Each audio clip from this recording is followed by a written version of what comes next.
Olá, está no ar mais uma entrevista especial aqui no canal Empreender. Eu sou o Márcio Fontinelli e você é meu convidado para debater temas que vão fazer toda a diferença para a sua empresa e, é claro, também para você que tem um sonho de abrir a sua própria empresa. Afinal de contas, ideias são sempre válidas, né? E hoje a gente tem um programa muito especial, justamente de acordo com o nome do nosso programa, né? Porque a gente vai tratar sobre energia, as mudanças energéticas que têm aí atingido as empresas e também formulado um novo tipo de negócio em alguns casos. E para isso, a gente vai conversar com Pedro Serafim, que é sócio da Schmidt Valois Advogados. Pedro, muito obrigado pela sua participação. Seja muito bem-vindo ao canal Empreender. Prazer é todo meu, Márcio. E olá a todo mundo. Espero a gente ter uma boa conversa aqui. O tema é muito interessante, muito amplo.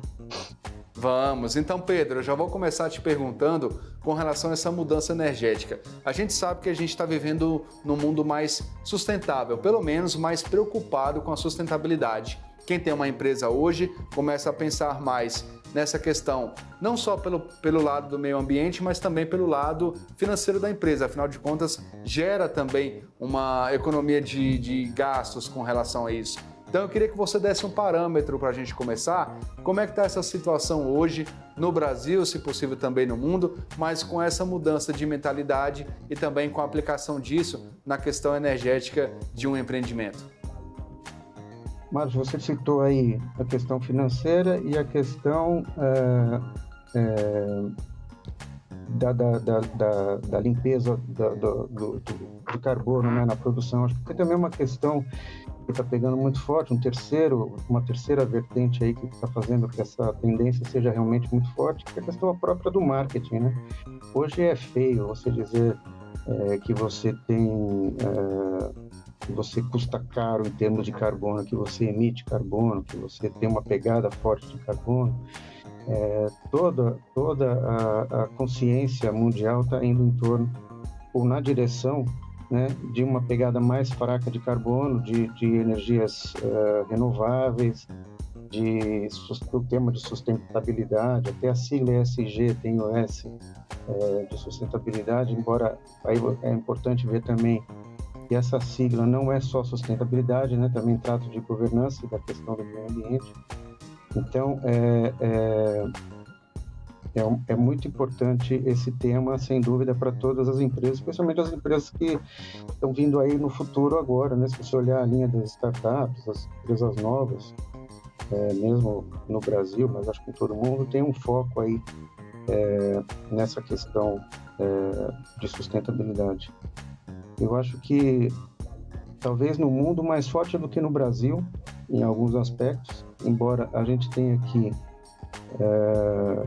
claro, um país que é realmente abençoado em termos de energia renovável, de disponibilidade de energia renovável, de fontes e de formas de gerar, porque tem uma insolação muito forte, uma irradiação muito, muito boa, solar, tem ventos que são realmente excepcionais, ventos mais fortes e mais estáveis do que a maioria dos outros países. Então a energia solar e a energia eólica tem um potencial muito grande, mesmo a energia eólica que vem a ser ainda construída offshore, como dizem, né, ou seja, fora da costa, no meio do mar, também tem um potencial muito grande, sendo que também o Brasil já apesar das grandes hidrelétricas, as usinas hidrelétricas terem um custo, né, ambiental muito grande na sua construção, como o Brasil já tem essas usinas há décadas, né, é inegável que hoje a energia que essas usinas produz é uma energia limpa, porque afinal de contas é só baseada na água passando pela turbina, não tem emissão de qualquer tipo, então é uma energia limpa também. Então no Brasil você pode, os números variam um pouquinho dependendo da época e do dia que você olha, mas em média 85% da energia gerada no Brasil, no setor elétrico, né, ou seja, descontando o uso do petróleo e derivados, carvão, etc. Tudo que é energia elétrica no Brasil, 85% da energia consumida é gerada a partir de fontes renováveis, se você concordar que as usinas hidrelétricas são renováveis também. Pedro, você falou muito sobre a energia eólica, né? E eu estive em Parnaíba, no Piauí, que é uma cidade muito grande, e lá tem um dos pontos que é a Pedra do Sal, e está sendo muito investido lá essa questão eólica lá, tem vários painéis montados, equipamentos montados nesse sentido. E eu queria saber de você justamente dessa questão do offshore, né? Que são as energias montadas fora da costa ali. No caso de Parnaíba, é uma cidade que é próxima ali ao mar, então tem muito vento, mas inclusive Pedra do Sal é uma praia. Mas com relação a isso, como é que fica essa aplicação para quem está mais aqui para o meio aqui do nosso país? E também, Pedro, a questão de custos com relação a isso, porque hoje ainda é muito caro, né? Você apostar em energia solar e ainda mais energia eólica, que é uma energia que ainda que é um tipo de transmissão de energia que ainda é muito nova em alguns sentidos, né? Olha, na verdade, uma grande característica importante do Brasil, e é difícil talvez entender isso quando você não está muito envolvido tão próximo assim do setor, mas uma característica importante do Brasil é que o Brasil é inteiramente ou quase inteiramente conectado por linhas de transmissão. Isso quer dizer, por exemplo, você já deve ter ouvido falar da usina de Itaipu, aqui na fronteira com o Paraguai, ou então da usina de Sobradinho, no Nordeste, no Rio São Francisco, ou a usina de Belo Monte, que fica lá no meio do estado do Pará.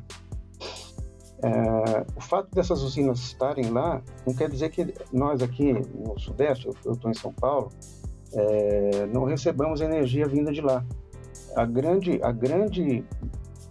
segredo, na verdade não é um segredo, mas o grande pulo do gato aqui do nosso sistema é exatamente o que dá assim, uma riqueza e uma segurança muito grande no nosso sistema, é exatamente o fato dessas usinas estarem todas conectadas por um sistema único e administrado centralmente por um órgão que chama ONS, que é o Operador Nacional do Sistema.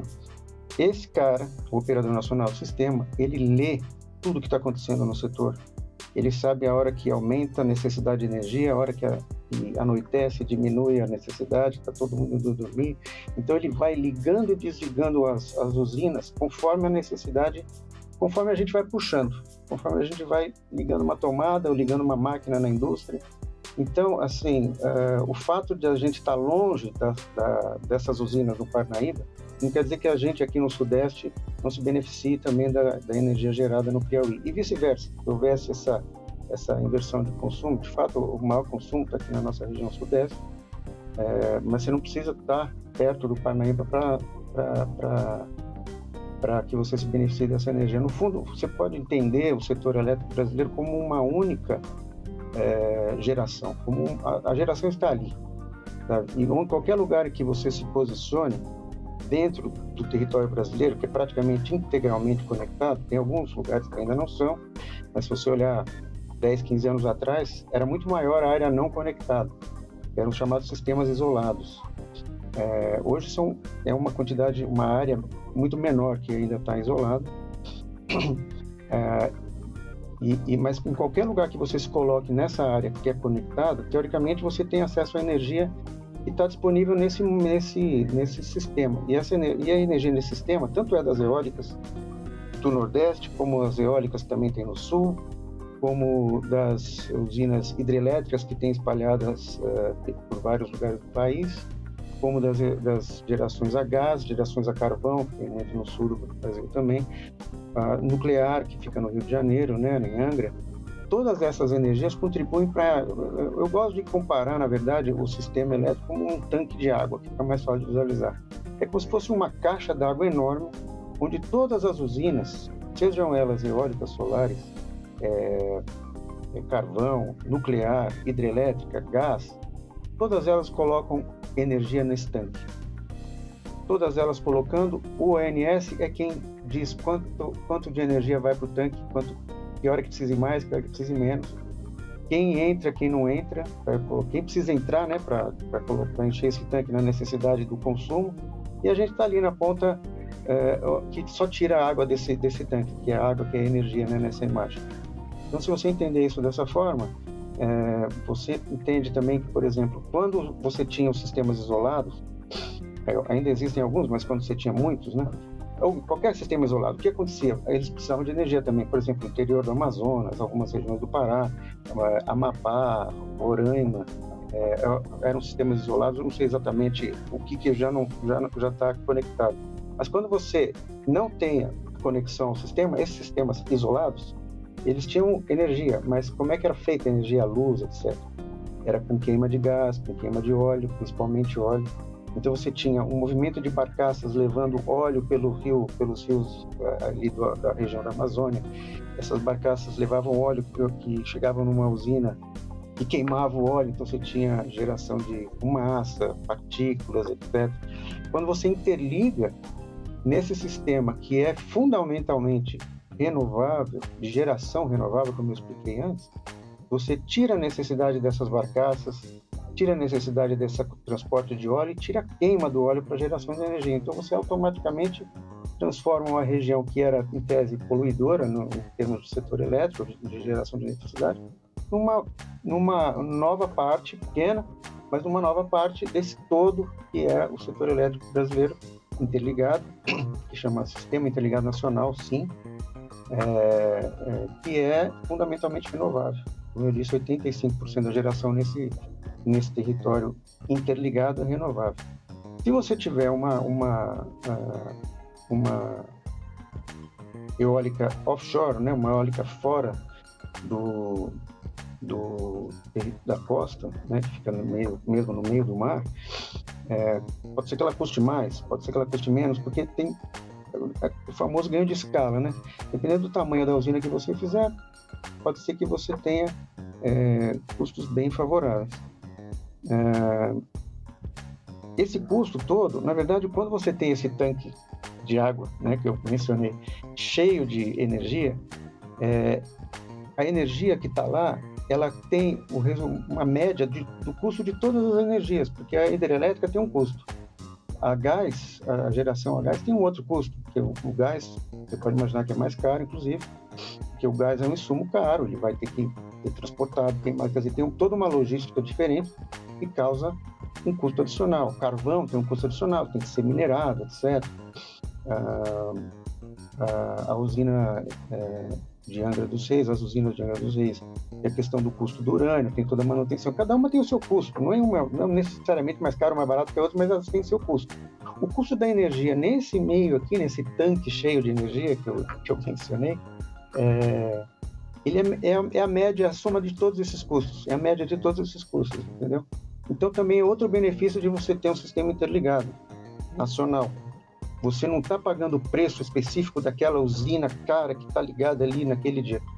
Aquela usina entra na composição de um preço que também tem as usinas mais baratas. Por exemplo, mais barata no caso do Brasil hoje são as usinas hidrelétricas, principalmente as antigas. Então tem toda essa questão de desenvolvimento de custo que tem que levar em consideração esses fatores que você colocou. Não dá para mensurar, até porque vai variar de estado para estado. Eu vou te pedir licença rapidinho, Pedro, para a gente poder fazer um intervalo. E na volta a gente continua falando sobre essa questão das energias, como é que as empresas agora estão se adaptando para essa área da sustentabilidade, levando em consideração essa parte energética. A gente volta já.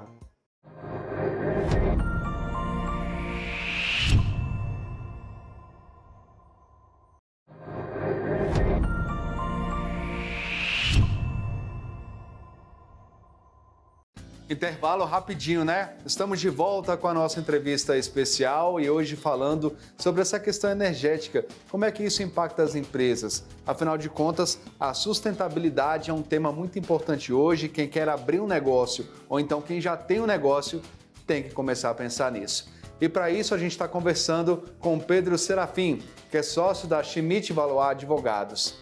Como é que você vê o futuro daqui para frente? Como é que você acha que as empresas vão conseguir se adaptar? E como é que vai ficar essa questão energética também dentro desse quadro? A energia com petróleo não vai se desfazer por agora, mas a gente tem que ver que essa é uma nova tendência e que tudo vai caminhar para isso, né? Eu acho que tem um elemento muito novo, não é tão novo, né? Mas com a força que ele vem agora, ele é novo, que é a questão da cidadania e a questão da preocupação em criar realmente condições, né, para o mundo continuar existindo, para a humanidade continuar tendo condições de vida, né, no mundo. Então, isso eu acho que é o elemento novo que está pegando realmente força e fazendo com que isso não seja só mais uma moda, a preocupação com o meio ambiente, com sustentabilidade, seja de fato uma tendência que vai ficar. Como você bem disse, eu acho que o uso do petróleo dificilmente não vai sumir de repente, e talvez ele nunca deixe de existir, nunca suma de verdade integralmente. Acho que talvez ele continue em alguns aspectos e não em todos os aspectos com a força que tem hoje, mas acho que é mais um elemento, um recurso natural que a humanidade vai provavelmente continuar usando. O que tem por esse lado da cidadania e essa preocupação com a sustentabilidade da vida na Terra é que realmente as tecnologias estão começando a surgir de forma mais forte, né? Você tem hoje, por exemplo, além a eólica e a solar já são realidades, né? Se você pensar 15 anos atrás, a eólica era praticamente uma coisa impossível de pensar no Brasil, é muito caro e tal. De alguma forma, os elementos se conjuraram. Claro que foi um apoio regulatório, também uma questão de mercado muito forte, e houve um desenvolvimento exponencial da energia eólica. O que aconteceu é que ela hoje é uma das fontes mais importantes no Brasil, certamente que mais cresceram nos últimos anos. O preço dos equipamentos caiu, a quantidade de fabricação também aumentou, então tudo favorece que a energia eólica tenha tido esse sucesso.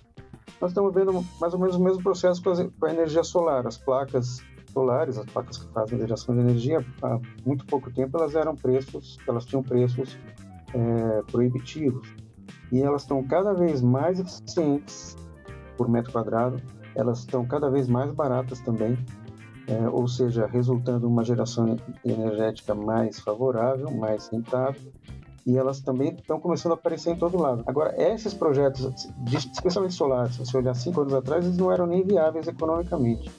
E o que está acontecendo agora, a nova tendência, a nova força que está surgindo, é exatamente uma história que talvez você já tenha ouvido falar, que é o tal do hidrogênio verde.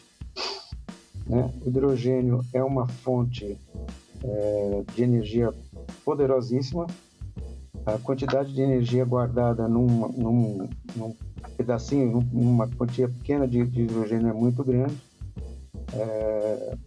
O segredo aí do desenvolvimento dessa indústria está na forma de fazer esse hidrogênio ser criado, porque você tem que fazer uma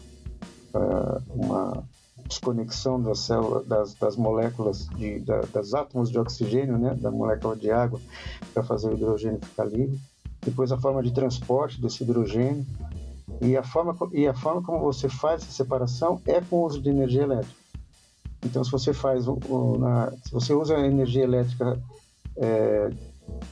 gerada por uma usina a carvão ou uma usina a gás, você tem um hidrogênio, mas você tem aí um custo ainda de carvão, de carbono, quero dizer, né? Um custo, entre aspas, poluidor para fazer essa geração de um combustível limpo.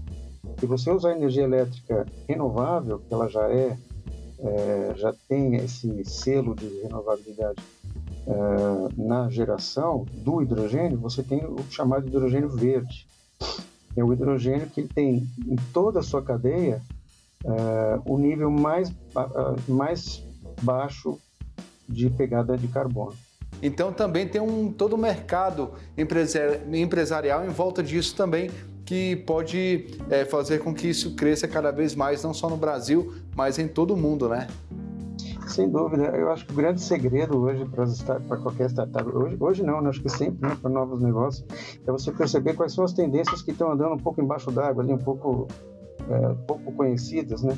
Mas ver esse movimento das tecnologias se juntando e se complementando e percebendo que os custos podem estar indo numa direção favorável também e que o mercado está demandando também, né? Essa demanda por energia renovável é uma demanda realmente internacional. Você me perguntou se possível Brasil, falar do Brasil, mas se possível falar um pouco do mundo. Ao contrário do Brasil, se você olhar a Europa, por exemplo, tremendo potencial mercado para o hidrogênio verde no Brasil, a Europa tem muita conscientização dessa questão da sustentabilidade e eles colocam metas para si mesmos, né, de redução de pegada de carbono, e são muito difíceis para eles conseguirem. E, por exemplo, eles tinham uma meta até 2020 de conseguir que 20% da energia gerada na Europa fosse renovável, enquanto que no Brasil a gente já tinha esse número de 85%.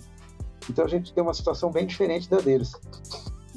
E eles são fortes potenciais clientes para qualquer produto que tenha energia renovável na sua produção, ou até a própria exportação de hidrogênio, ou pellets de madeira. Já vi esse projeto também para substituir carvão. Então, são várias oportunidades aí que o mercado internacional pode demandar. Nem todas essas oportunidades estão prontas já, talvez você não encontre regulação ainda clara, tanto fora do Brasil como no Brasil, mas as possibilidades são enormes. Outro assunto que é muito importante para o Brasil e anda um pouco fora do foco é a indústria de etanol. A indústria de etanol no Brasil é fenomenal em termos de renovabilidade. O etanol, para começar, ele é de baixíssimo poder poluente. A produção de etanol no Brasil a partir da cana-de-açúcar é uma produção também com uma pegada de carbono muito pequena e 1/10 da pegada de carbono que existe na produção a partir do milho, que é a matéria-prima usada nos Estados Unidos. E hoje, por incrível que pareça, é o maior produtor de etanol no mundo. Então, o Brasil é o segundo, vindo perto, mas essa indústria no Brasil ela tem um potencial gigantesco. Vale a pena, então, investir nesse meio, nessa troca de energia em painel solar? Talvez a energia eólica ainda não é uma realidade tão próxima, mas na questão da energia solar, vale a pena acreditar nesse meio para desenvolver um negócio? Existe também a possibilidade, e essa possibilidade cada vez vai crescer mais, quem tem o direito de escolher de quem comprar energia, está crescendo esse mercado, e você pode escolher de quem compra. Acho que eu falei de uma forma um pouco confusa, mas você me ajuda a acertar se eu tiver falado errado. Mas o fato é que a liberdade de comprar energia é dada para um mercado cada vez maior, e a escolha, nesse caso, se dá por uma questão de preço somente. É uma questão, realmente, se o produtor de energia renovável tiver um preço mais competitivo do que as distribuidoras que têm um preço regulado, né, aquela tarifa que é calculada pela ANEEL, que é o regulador do setor elétrico brasileiro, se você tiver vendendo essa energia a um preço mais competitivo, a grande é a chance de você capturar mercado da distribuidora, e vice-versa, né? Em determinados momentos pode ser que o custo de uma energia do mercado chamado livre seja maior. Agora, você pode não... Pois não. Não, é porque é aquela questão, não é só o empresário que tem que pensar, as empresas que fornecem também têm que ter um preço mais competitivo para que isso valha a pena, né, de uma certa forma. Exatamente. Agora, você pode montar um negócio que seja baseado na energia renovável e não necessariamente você vai vender energia renovável, né? Por exemplo, no hidrogênio verde, a questão de um mês, se formou uma empresa que pretende fazer a produção de hidrogênio verde não para gerar energia, não para trabalhar com isso como energia, mas para trabalhar com isso na criação, na fabricação de fertilizantes, porque um uso muito prático do hidrogênio é na formação de amônia, e o negócio deles é exatamente voltado para a criação de fertilizantes, que é um produto que o Brasil é muito dependente de importação. E esse é o objetivo dessa empresa. Então, é uma possibilidade, assim, não necessariamente vinculada à geração de energia, mas usa a energia renovável para criar um produto que tem um mercado muito grande dentro do agro brasileiro, obviamente, poder de consumo e de geração de receita dessa nossa indústria é gigantesca. Exatamente, então, ou seja, o mercado pode ser muito grande, né? Exatamente. Pedro, eu vou te pedir desculpas, mas o nosso tempo encerrou, né? A gente precisa entregar o programa, mas eu quero te agradecer profundamente por você ter participado com a gente aqui, viu? E eu que agradeço, estou sempre à disposição. Prazer, a gente também, obrigado. A nossa entrevista especial termina por aqui e se você perdeu algum ponto é só procurar a gente no YouTube, Canal Empreender. Continue ligadinho com a gente aqui, obrigado pela sua companhia. Canal Empreender, assistir já é um bom negócio. A gente se encontra, tchau!